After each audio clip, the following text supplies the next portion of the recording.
Yaorana et bienvenue sur Jurismana. Aujourd'hui, nous allons rapidement présenter le devoir d'obéissance du fonctionnaire, plus globalement de tous les agents publics, dans cette 302e vidéo de Jurismana et première vidéo de 2021.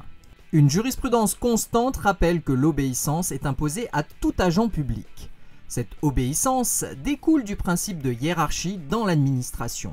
Le fonctionnaire n'a ainsi pas qualité pour contester devant le juge administratif les ordres hiérarchiques reçus, sous réserve que ces ordres ne portent pas atteinte à ses droits fondamentaux ou entraînent une perte de responsabilité ou de rémunération ou encore constituent en réalité une sanction, même déguisée, ou emportent une discrimination.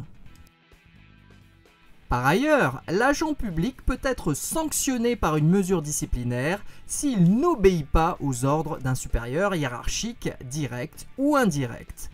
En effet, le non-respect de l'obligation d'obéissance constitue de façon certaine une faute. Il justifie couramment les sanctions disciplinaires jusqu'à la révocation de l'agent public. Cependant, l'article 28 du titre 1 du statut général de la fonction publique en droit national précise que le fonctionnaire n'a pas à obéir dans le cas où l'ordre donné est manifestement illégal et de nature à compromettre gravement un intérêt public. En principe, il est donc possible de désobéir sous réserve que ces deux critères cumulatifs soient réunis.